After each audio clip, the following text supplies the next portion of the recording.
Well, hi there, everybody. Welcome to a timely return of the Gary Neville podcast. I guess timely perhaps for football fans apart from Man United fans. Yeah. But it is the highest scoring Manchester derby ever, and we've watched it. What do you make of it?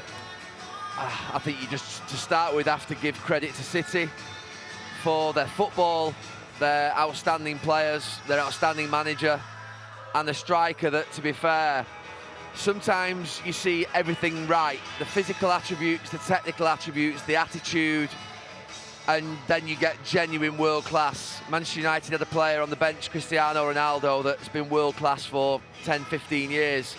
But we're seeing the next generation of world class player, and I have to say, what we've seen here today, Marty, I know that Phil Foden scored a hat-trick and he's a local player and he should be incredibly proud, and he's a brilliant English player, but Erling Haaland is something completely different.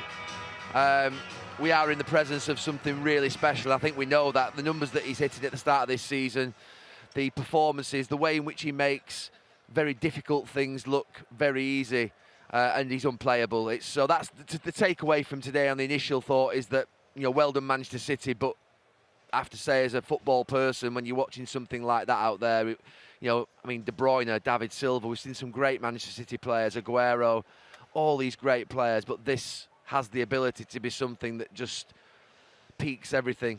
You spent some time with him this week. What did you learn from that you've seen today, perhaps? Do you know something? I didn't think he would be anything else in midweek when I met him, to be honest with you, than what he was, which was just confident but humble, relaxed, good in the interview, no problem to him. He was an hour late, which is a little bit annoying, Erling. Come on, turn up on time next time.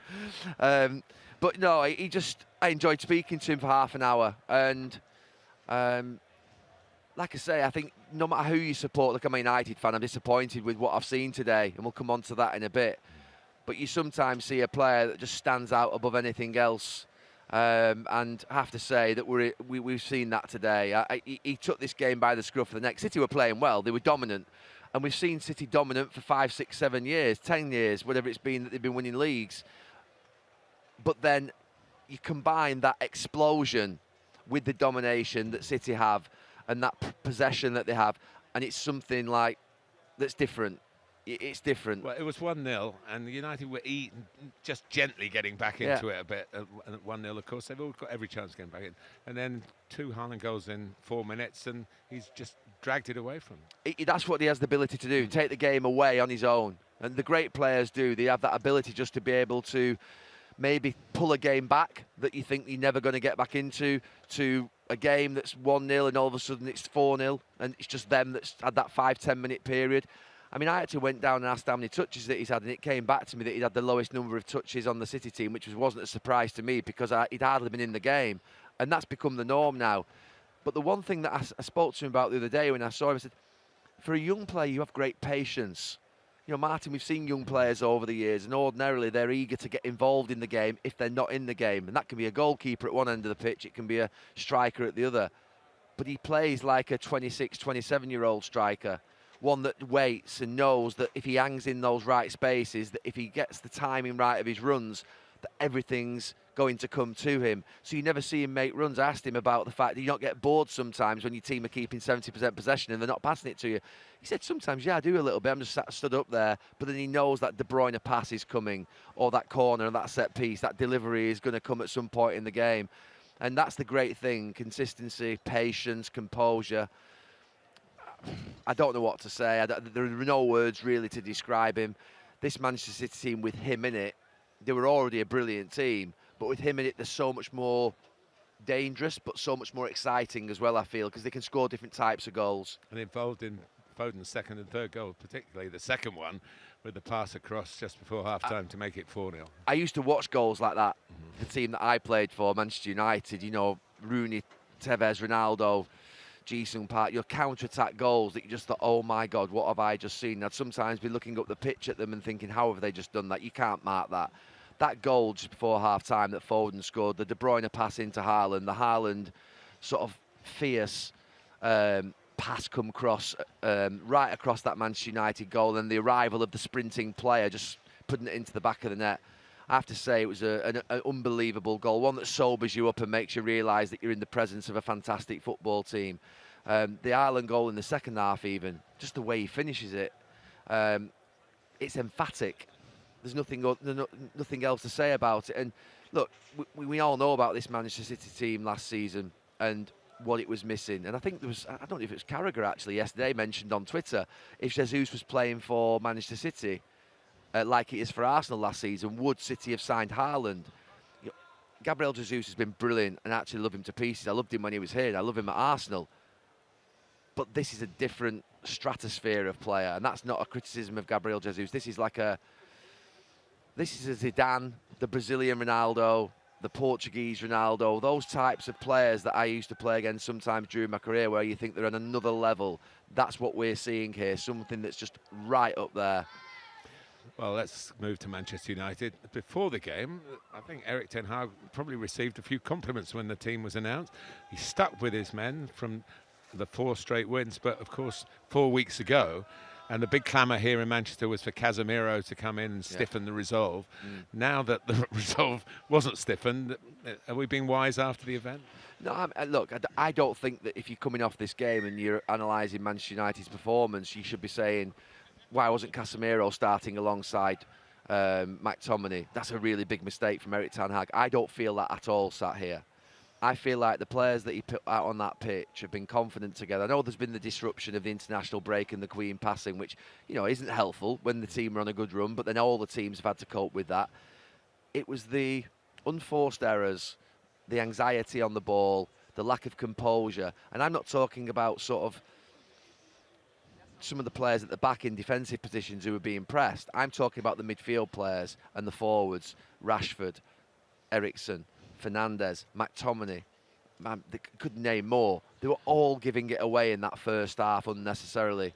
And it just then brings further, I suppose, negative vibe throughout the team when your best players aren't handling the ball well.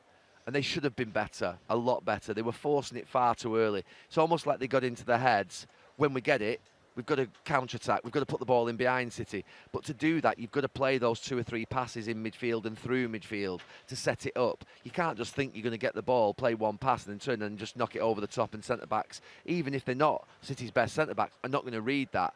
It just became really simple for City's defenders to be able to cope with it. And like I say, I thought the first half, the standout for me, look, there were problems with Dalot in defence. There were problems at centre-back, Varane and Martinez. There were problems at left-back with Malacia. There's no doubt they didn't have their best day. But the standout thing for me was how badly Manchester United's players in midfield and up front handled that ball in the first half. Because if you're playing here, the only teams that I've ever seen do well here have had to cope with, obviously, defending lots during the game, but they've also been able to punch through City and demonstrate that you can hurt them, and that makes the crowd a little bit nervous. United never gave City that in the first half. They just encouraged City all the time by giving the ball away in really poor areas, and like I say, it was from players that you just wouldn't expect it of. So I use the word bottled it. They froze, nervous, lack composure, whatever one of those you want to use. That was all of them in a bucket, really. None of the back 4 had played in a Manchester derby before. And that showed. Look, you're playing against the top team. You know, City had players missing, but up front, you've got Grealish, Foden and Haaland, fed by Bernardo Silva and De Bruyne. With Gundogan, actually, who's a brilliant passer in midfield as well. So there's a lot being asked of that back 4. I expected them to handle it better. You know, Varane's a very experienced player. Experienced goalkeeper. Martinez has been, I think, seen plenty of big games, you know, in the Champions League with Ajax. I expected they would handle it better defensively. You know, Dalot in the first few minutes, Grealish got on top of him. Malacia really sort of never really handled Foden. The 2 centre-backs, it's difficult. It's difficult. I expect them to handle it better, but I wouldn't put the blame of today on the back 4. I was more disappointed with how Manchester United's midfield and forward players were. I thought it was really poor in that first half. They didn't turn up, and you've not got a chance if they don't. I think for United's point of view, there have been times in the past, Martin, where I've got really excitable about a defeat like that, and I felt as though, where are they going? What are they doing? I don't feel like that today because of the team that they're playing against is exceptional, and the 4 weeks off I think that can have a little bit of an impact. And maybe the 2 late goals as well. Yeah, absolutely. The 2 late goals, I think, I nearly said it in commentary, but I'll say it on here. Sir Alex Ferguson, the odd time we were getting beat 3-0 or 4-0 or 5-0 at Newcastle, and he always used to come in at the end and say, you got a goal, and we were 5-1 or it was 3-1. That's important. Never forget, it's important. Always finish the game with something that takes you into the next game. Because the reality of it is you have to turn up next week. And he used to say that all the time, and I never used to really sort of listen to it, because when you get beat 3-1 or 2-1 even, you're just disappointed that you've lost the game. You don't really care how you've lost. But I think it does matter that Manchester United came back and scored 3 goals in the second half. I think it'll bug Pep a little bit. Just a little bit, 6-3. I think he'll think, no, that's not what this game was about today. That was a 6-0, it was a 6-1. So I think there were little things that I think you could point towards that mean that Manchester United, the big thing for United is what we see in the next 2 or 3 weeks now and the reaction from that. Is that a blip off the back of a period of sort of being dormant, not being playing? Strange period for the whole country, obviously, with the Queen passing, where we didn't know whether we were playing or not, and then obviously the international break where everyone gets back later in the week, and United had quite a few players away. So there are things, and I'm not making excuses here, there are no excuses what I've seen out there today, but I don't feel like it's something in the past like that's a massive rot. I do expect them to be better next week, and I do expect them to recover and put that one to bed straight away. I don't expect that that's going to be sort of what we're going to see in this next few weeks. If it is, then I'll be sat talking to you and saying that was the start of a major issue that was developing. I don't feel like that I've seen that. I don't feel like I've seen that today from United. I think they responded okay in the second half, and we're just playing against something absolutely abnormal in Haaland and City. I think City could win this league by 15 to 20 points, and that's a ridiculous statement to make when they're not even top of the league at this moment in time. But I think they're that good. When the league settles down, when they start to really get into, just the signs are there. They're scoring that many goals. They've not even got they've got 3 of the best players missing today. I just feel like they could win this league quite easily. I hope it's not the case, obviously, because I want us to have competition and it to be really a fascinating season and to be pushed all the way, if not, to be fair, be beaten. But I just feel like what I've watched there is something exceptional. You saw the Arsenal-Tottenham game yesterday. The home team won, and the team that's top of the league won. The in-form team as well as Man City are. Spurs unbeaten to that point in the league, but the counter-attacking team, as we saw Manchester United try to be here, has it, apart from being home wins and maybe the home team's a favourite, whatever the style of football, but has it shown that the team that want to take the initiative are going to get the prizes? And if you sit back waiting to play on the break, you might come up a bit short. I know it's probably a big question. No, I think, to be fair, Martin, I think we've seen it coming over the years now, that the dominant team, the one who enjoys the ball and wants the ball, is winning a lot more of these games, and we're seeing what would be less proactive teams, the more pragmatic teams that want to play on the counter-attack, not having the success that they maybe once could have, and the direct teams that played the ball forward quickly, nowhere near having the success that they once had. And I think that can only be a positive thing generally. I think that we quite often in big games at Manchester United would play on the counter-attack and sit back and draw a team on. But I'm seeing now more and more that you've got to be dominant in possession all the time. And I have to say that, yesterday, I thought Spurs were awful. I don't think we should apologise for saying that. I thought their ambition was poor. I thought that they played too deep. I think it sent a message to Arsenal. Yeah, they got back into the game, and you're thinking, well, Conte can win a game like that. We've seen managers over the years who've been brilliant at winning games in that what would be sort of passive manner where they sit back and wait, and then they'll go and get a counter-attack. But we're seeing a lot less of it. It's becoming a lot less of a sort of theory that can succeed in football. And yesterday, I have to say that Arsenal won the game. They won the game well. And it makes the team that are trying that tactic of sitting back look really poor. It makes them look awful. It makes them looking negative and like they've no idea. It's where maybe United got to under Jose Mourinho and under Ole Gunnar Solskjaer sometimes in big games, where they had no idea other than that sort of what would be sitting back and going, Rashford and Martial, yeah, that's it, we'll just try and counter-attack. But that's no longer for a club. I'm just wondering what's going on. There's stewards running all over the pitch. I think there's a stray United fan stayed in at the end. I don't know why he stayed in, to be fair. That is loyalty. But I think that we're seeing less success with that type of football. I've never thought you could be, other than in Leicester, can you think of a team that have not dominated possession most of the time that have won this league in the last 15, 20 years? Not really now. You don't see it. You have to be a very proactive team on the front foot, pressing, doing all the right things. And I think that's where Erik ten Hag, to be fair to him, he has stepped back. We saw a graphic before the game which said in the last 4 games they've had 42% possession. And they had 60% when they were losing. Yeah, and then 60% when they were losing, but also they played a lot more long balls, and it had a comparable graphic between the first 2 games and the next 4. So I think he's had to step back to go forward. I think he's had to regroup, and that's no problem. But we all know where Erik ten Hag wants to get this United team to. He wants 75% possession. He wants players that can handle the ball, not just actually in the middle of midfield, but defenders can handle the ball. The goalkeeper needs to be brilliant on the ball. And I suspect that with David De Gea, his career at Manchester United is probably going to be short-lived under Erik ten Hag, because he's absolutely going to be adamant that his philosophy of playing out from the back, playing through midfield, playing those little risky passes that we see City and Ederson do all the time, that we no longer see as risky because they do it so well, is something that I think he's striving for and wants to get to. Another hot topic is Liverpool, who we haven't talked about in glowing terms, or nobody has really. Where do you see their problems lying? I have to say, I watched the goals against, and there was a big conversation about weekend of hat-tricks. The Trossard getting a hat-trick. Yeah, there was a big conversation, wasn't there, on Friday around Trent Alexander-Arnold, and Jurgen Klopp put his defence up of him, and he was involved in a couple of the goals, maybe even all 3 yesterday. I'm actually going to do a piece on Trent Alexander-Arnold on Monday Night Football tomorrow, because I feel as though I've wanted to do it for a long time around this idea of what we do know about football now is that you can't be a fullback in the modern game without having the ability to go forward well. It's near on impossible. That there is an expectation now you'll be good on the ball going forward. And that's why we don't see Wan-Bissaka playing under Erik ten Hag at Manchester United, because he's not seen or deemed as capable enough on the ball in the sort of what would be setting up play or then progressing into the final third. But I think it should also be said that, I agree with Jurgen Klopp. You can no longer sit here and say, defending's his priority, defending's his first job. No, I don't agree. I agree with Jurgen Klopp on that. But what we almost must say is that the balance between being a good defender and being a good attacker is imperative, and that you cannot be 70-80% attacker and only 10% defender when you're a fullback either. So I think what Trent's got at this moment in time is a little bit of imbalance in his game between what would be the attacking part and the defensive part. And you can have a brilliant attacking game like he has, and a less competent, maybe defensive part, but one that gets you through moments in games and you're capable of dealing with things. I think Trent's got to work on his defending.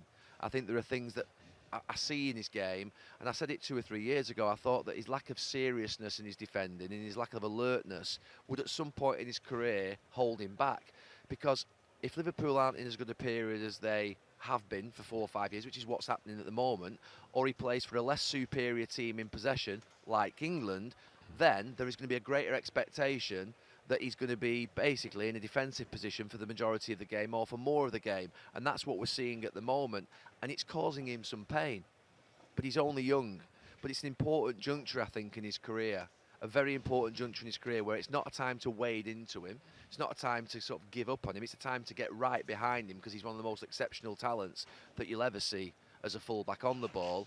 But I have said that there is an example in his own team of where I think the balance is right, and that's his left back, Robertson, who I think goes forward, plenty of assists, lots of passes into his strikers, lots of good play into midfield, but also he's competitive and he's good down that side in terms of his defending. So I think that for me, I remember in the early parts of my career when I was a centre-back, I wasn't very good as a one-on-one defender, and actually was hopeless going forward on the ball for the first 2 or 3 years at Manchester United. And what I recognised is that the first part I had to get really what I call bright on my feet as a defender, get low, get jockeying. I used to go up to Brian Pop Robson in the summer. Who was, you remember Brian Pop Robson, a player from West Ham, and balance and the skill on your feet. Yeah, but he had this. He'd done some work with Steve Howe at the time, and I remember having these jockeying exercises, getting low and being able to twist from sort of side to side. And they used to say things to me like a dog never turns his back. And if you think about a dog, when a dog's looking for a tennis ball, do it if you've never seen it. Oh, it's fascinating. You'll have never thought of it in the context of being a defender. But they used to do loads of work with me being jockeying. And every single game before a game, the rest of the lads used to laugh at me and Phil sometimes. But we'd literally be jockeying all the time, be low, and then you'd step forward and you'd step back. And that alertness in your defending and that brightness. Trent's very upright when he defends. So I had to learn sort of the idea of being a one-on-one defender, getting out to people quickly, then slowing down if they've got control of it, and then backing up, but then being able to go forward, and the idea of that sort of shifting of your feet quickly. And then there was that next part that Don Howe worked on with me, which was the alertness when the ball was on the opposite side of the pitch. Don Howe was the best defensive coach I've ever seen at coaching a fullback when the ball wasn't near you. His view was that fullbacks were pretty good defending usually when the ball was on their side. The problems that fullbacks mainly have is when the ball isn't near them. It's in central areas or on the other side when they don't know whether to be in next to the centre-back or out with the winger, or they just don't get the gaps and the spaces right. And you used to have you swivelling your head and you used to checking your distances, and that computer that he used to call used to be going analysing where you should be all the time. So those 2 or 3 things that I worked on for 2 or 3 years every single day made me into a pretty decent defensive fullback. And then I recognised, I was watching all these players like Roberto Carlos and Maldini and Cafu in European football going forward and scoring goals and swerving it like this and putting these crosses in. And I was seeing Dennis Irwin on the other side of the pitch contributing with free kicks, and I thought, I'm really basic. And I started working on my crossing with Jim Ryan. And this was when I was in the first team. And I'd go out in the afternoon and I'd practice my channel ball, which was a great ball into Dwight York, Andy Cole, Eric Cantona. Striker's dream. Yeah. Actually, it's a cross. A good channel ball whipped into the striker's channel is a good cross also. I was putting pressure on myself in the final third, thinking that a cross was something special. And I started to think about slowing myself down and practicing, 30, 40, 50 times every afternoon, longer strides, slower strides, and whipping that ball into the box. And it took me probably till I was 26, 27 to become a decent, what I call, attacking fullback, where I overlapped and then put balls into the box of real good quality. And it was over 5, 6 years that I developed my game. But you did it in reverse to what you're saying to Trent. Yeah. I actually learned to be a defender first and foremost, and then be an attacker. He's got all the attacking attributes. He doesn't need to learn anything in that part of his game. I'm sure he'll still work on it. But you can develop your game. You can work on these things. And the more you work on it, the more confident you get. And I wanted to say this about Trent for such a long, long time because I've been there where I've had those difficulties of being out in a wide area, feeling exposed. He gets no support really at times from Salah outside him. I used to get support, by the way, as well. So there were times in games where Darren Fletcher, David Beckham, Ole Gunnar Solskjaer are playing on the right-hand side. Not so much Cristiano. I think that's when we'd cover for him by pulling Darren Fletcher. But David Beckham and Darren Fletcher would work up and down like dogs to protect me. I don't see Trent, to be fair to him, getting that level of protection. So I feel for him in that sense as well. But is the focus on him masking other problems at Liverpool at the moment? Look, I'm just talking about him because I'm passionate about fullbacks. Yeah. I've played in that position. I've been on that journey. There has been a conversation about him. He made a couple of mistakes yesterday. No, the bigger issue of Liverpool is not Trent Alexander-Arnold. But there is always a focal point. It means Van Dijk's not playing at his absolute best. They're obviously not settled without Mane. Mane's disappearance from Liverpool is causing a problem. Some injuries as well. Injuries, midfield, to be fair, has caused them a problem. You question whether they should have signed, a world-class midfield player in the summer and all those sorts of things. And also, they've been outperforming they've been punching well above the weight, haven't they? Team greater than the sum of the individual parts. Exceptional manager, absolutely brilliant manager. Wonderful team spirit, married with the crowd over the last few years, coming together. And they've had an outstanding time. But when you look at their net spend compared to these two clubs today, they are competing with, to be fair, both hands behind their back.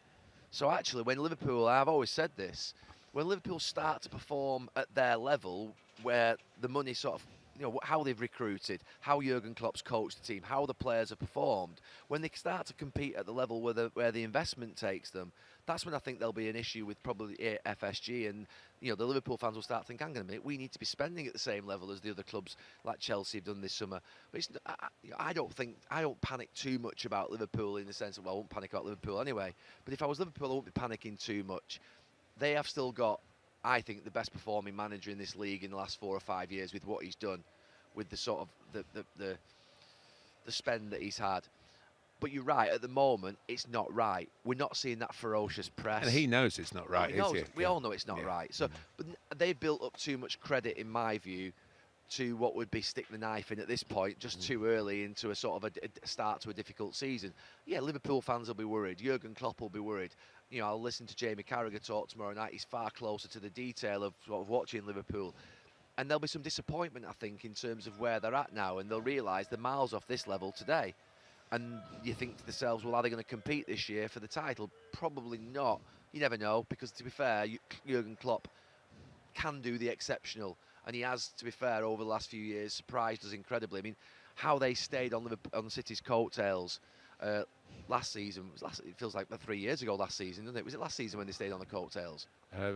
They've changed them in 3 of the last 4 seasons. Yeah, there was one season where they had an off season where United finished above them. But that was when they had the injuries. That was 2 years ago. Yeah, 2 years ago. Last season, just to do what they did was incredible.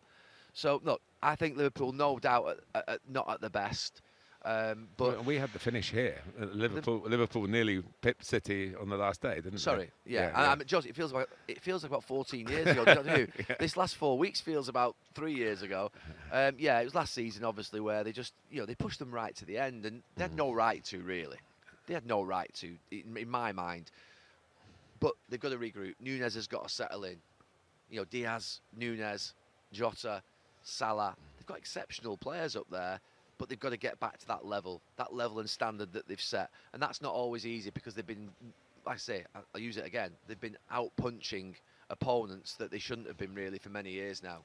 I can't let you go without a word on England. Obviously a Nations League campaign to forget. Finished almost on a high with 15 minutes or so that looked like they were going to turn a defeat into a win. Ended up as a draw, but no wins in the 6 games. And you've been there, you know what it's like. What do you read the signs for England now that those prep games are over and Gareth's got to pick his World Cup squad, and we're into this strange situation of a Winter World Cup where we don't know whether the players will be exhausted from playing 3 games a week here before they go. But it's exciting, it's soon as well, and we're both going to be there. Yeah, I actually really I think the first thing I really enjoyed the game on Monday night. I was happy for Gareth in the second half that we saw that comeback and that response. I mean, there were 4 Nation League games, I think, in the summer, weren't there? Yeah, 4 in June in a very short space of time. And then 2 here. Yeah. I have to say, Martin, and I've said this before, I thought the 4 games in June were a bit of a joke. I don't think any of us wanted football at that point in the year. You had players like Kevin De Bruyne speaking out against it for Belgium. Yeah. Players like De Bruyne, who are the consummate professional, who wouldn't shirk anything in his football career. The fans didn't want the games, the players didn't want the games, the coaches didn't want the games, and they had 4 of them in the summer. It was ahead of a World Cup, a long season. It wasn't right. So I have to say I switched off myself from England in terms of the summer. I think the players did. I mean, Gareth suffers for it now a little bit in terms of how they're doing, because people say, well, look at the run going into the World Cup. I have to say, and it's dangerous to say it, because it might be that we get to the World Cup in a few weeks' time and we're saying the signs were there. England weren't good. I don't feel like that. I almost feel like those players, to be fair, where they've got to in the last few seasons, getting to World Cup semi-finals and European Championship finals, you get to those Nation League games in the summer, it's just a massive come down. And I just think that they've switched off and thought, now that's not good enough, obviously. We can't condone that, and Gareth wouldn't condone that, because there are 80, 90,000 fans sometimes turning up for games, and thousands of England fans travelling abroad, spending lots of money. So you can't say that's good enough. It's not. But I get it a little bit. When people like Kevin De Bruyne are coming out and speaking against this tournament in the summer, I'm not sure what the Nations League is. I think it was quite good in its early, it replaced friendlies. I think it suffered because the World Cup's been moved. It suffered badly because of the World Cup, so it's taken a battering. And I have to say, I think that England should still remain, confident as an England fan going into the World Cup, because I've just seen here today, Foden and Grealish. And I watched Kane yesterday, even in a disappointing Tottenham game, and I saw Saka, and I saw other players playing like Ben White, and I think we've got some pretty good players. I mean, obviously we've got a couple of issues, but we've got some good players who are going to cause a lot of very good teams problems. Now, I think Calvin Phillips, I don't know, Martin, you might be closer to it than I am. It's touch and go, isn't it? It's touch and go. I think he's important. I love Bellingham. I thought Bellingham on Monday evening in that second half, to me, that was...